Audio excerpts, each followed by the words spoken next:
What's up, guys? This is Taking the Field with Stevie Mac, episode 44 of the podcast, and on this episode, we're going to talk the Atlas's offseason moves, who stays and who goes, and this is part of a series being done by Inside Lacrosse, where they're taking a look at all 7 PLL clubs and what the offseason may hold for each of these clubs heading into 2021.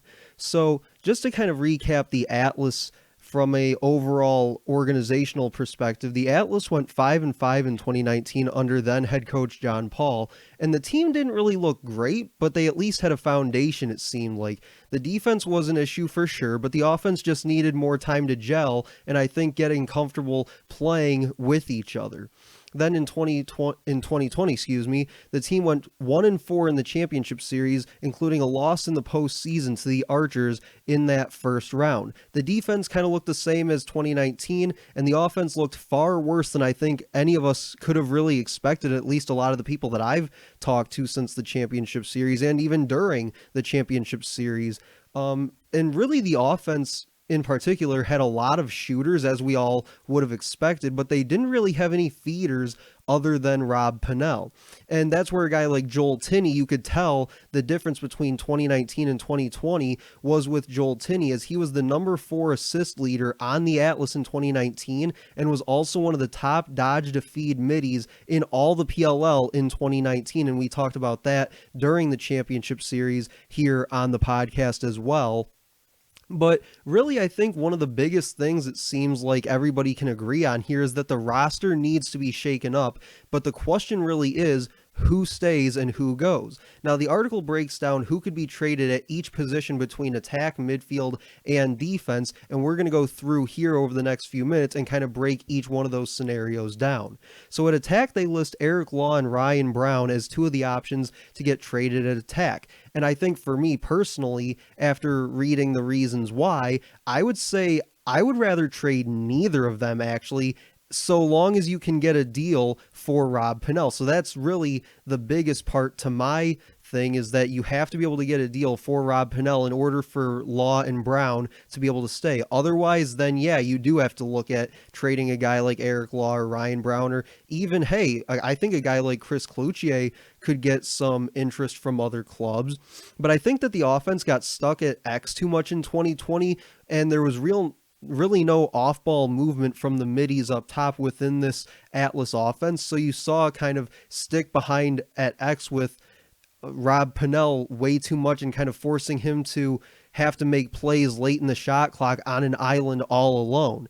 And then Pennell could really benefit, I think, from being traded to a team like the Chaos, possibly. As we all know, they might be looking at shipping out Connor Fields here this offseason. Where he'll end up, or if he goes, is another question, and we can get to that on a later episode of the podcast. So I think Pennell could be a guy that you could see gets shipped out for maybe a 3rd or 4th round pick, and that's something that I'll talk a little more about later on in this episode. But then in the midfield, they list Paul Rabel, Connor Busick, and Joel Tinney as 3 of the guys that could possibly be traded from that midfield group. And all I have to say is this: for the love of God, do not trade Joel Tinney.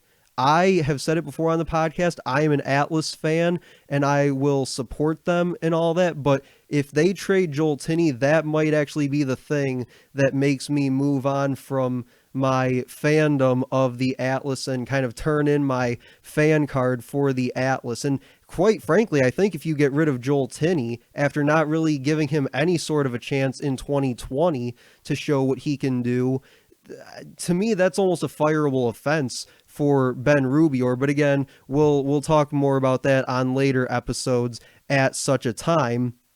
But I think for me, between the other 2, Paul Rabel and Connor Busick, I'd say between the 2, I'd go with Paul Rabel being the one that gets traded. But there's also a lot of people that I've talked to that really want 2020 to be the end of Paul Rabel as a player and really have him transition into Paul Rabel, the executive.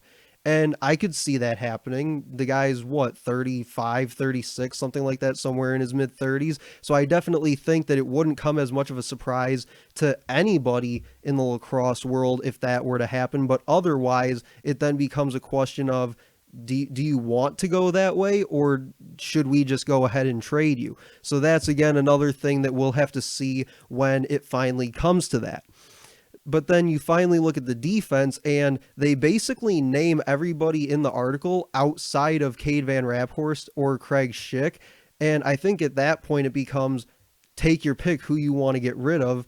But I think that probably one of the bigger targets you could get some interest for is Tucker Durkin, because he's that physical crease presence. I also think that Callum Robinson could be another trade option there. They do mention that you probably want to ship out 2 of those pulls, because you can then make room for possibly a draft pick coming in on defense as well. So it kind of gives you that flexibility on your roster there. So I definitely agree with that. And, I was critical of a guy like Austin Pafani in 2019 for the way that he played then. I thought it was very lackluster, but he really seemed to bounce back in 2020, and he really showed me the kind of player that he could be given a certain matchup with guys. And, I've said in the past that in 2019, you go back and look at some of the matchups he drew, like Jules Henningberg, not really the best matchup that you want to get. Like, I don't think anybody wants to be matched up on Jules Henningberg, so you can't really fault him for some of the assignments he was getting. So from the way that he played in the championship series, he at least gets another year in my book. So then, like I said, it kind of becomes between Callum Robinson, Tucker Durkin, and whoever else is there. Kyle Hartzell's another one.